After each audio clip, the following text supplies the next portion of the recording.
And while tensions between Israel and Iran now near a boiling point, a hostage crisis is underway at this hour in Cairo, Egypt. Now, today, military leaders announced that 19 American citizens will stand trial for allegedly inciting unrest in the wake of Hosni Mubarak's fall from power. And complicating things, one of the accused happens to be related to an American cabinet member. Sam LaHood, the son of Transportation Secretary Ray LaHood, was the very first name released by a state-owned newspaper earlier today. He, along with 18 other pro-democracy activists, have now been barred from leaving the country. This is, as we've said before, a very unique and unusual situation. This is a situation that is, as we've made absolutely clear, gaining the attention at the highest levels of both of our governments. So I don't want to speculate on what might happen going forward. We have a report that formal charges will be filed. In the interim, our ambassador has invited those who are affected, who are still in country, to use the embassy grounds to give them a little bit of space to work with their lawyers. Joining me now in studio with reaction to these volatile situations, former New York City Mayor Rudy Giuliani. Mr. Mayor, how are you? How are you? You know, the president said this was a democracy movement. Now we have radical Islamists have come to power.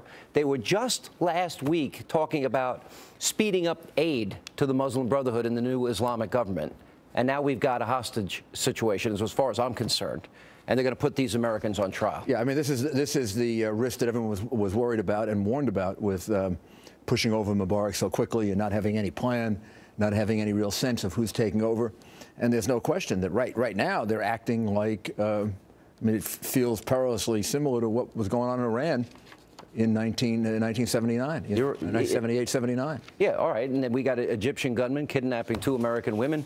Last week, it was Egypt announced it's going to put these guys on trial, as I said. But we're talking about giving them any aid.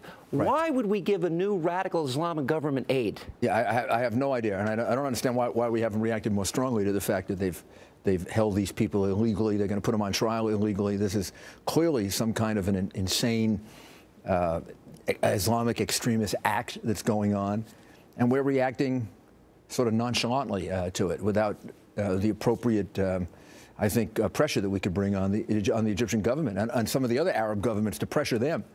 How is it possible that the president was telling the American people this democracy movement is a great thing?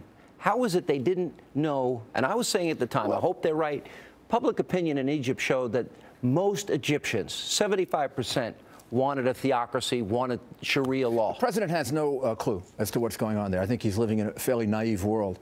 I mean, in fact, that's even his whole situation with Libya, which he gets a lot of credit for. In Libya, he led by following, which means not leading. Lead from behind. I don't have a sense of what's going on, so I'm just going to kind of go where the wind takes me. And unfortunately, I mean, those of us who I think have a little more knowledge of the Middle East realized that you're unleashing some really dangerous forces here. I mean, I think Hillary Clinton's first reaction was to stick with Mubarak. Then I think she got pushed aside. And not because she likes Mubarak. Nobody liked Mubarak. He was a bad dictator. Kept the peace but with he was Israel a bad for 30 years. dictator that had a good relationship with Israel, a good relationship with the United States, didn't pose a threat to us, and wasn't taking hostages.